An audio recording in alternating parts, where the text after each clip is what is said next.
आज हम समझेंगे section 319 of CrPC and the mini trial rule कि क्या कोर्ट ट्रायल के बीच में किसी नए व्यक्ति को अक्यूज बना सकती है। सुप्रीम कोर्ट ने हाल ही में मोहम्मद काली वर्सेस स्टेट ऑफ यूपी में एक लैंडमार्क ऑब्जर्वेशन दी है।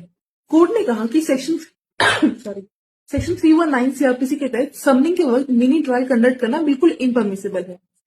सबसे पहले हम समझते हैं section 319 of CrPC which is 358 of BNSS.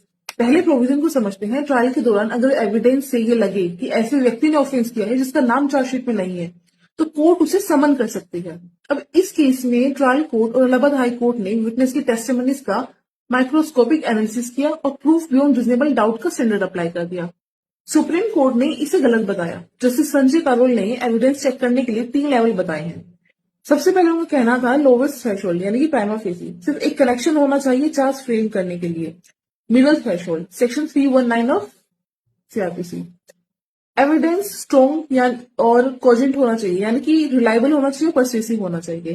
पर हमें ये ध्यान रखना है यहाँ प्रूफ बियॉन्ड रीजनेबल डाउट की जरूरत नहीं होती, राइट।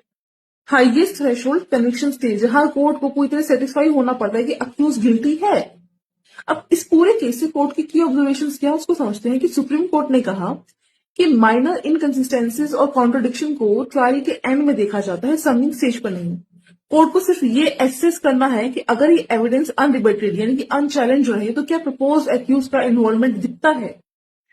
डॉक्यूमेंट्री कॉरबेशन जैसे जेल रिकॉर्ड्स की एब्सेंस में सिर्फ ऑरल एविडेंस भी काफी होता है अगर वो क्रेडिबल है। तो कंक्लूजन क्या निकल के आ रहा है।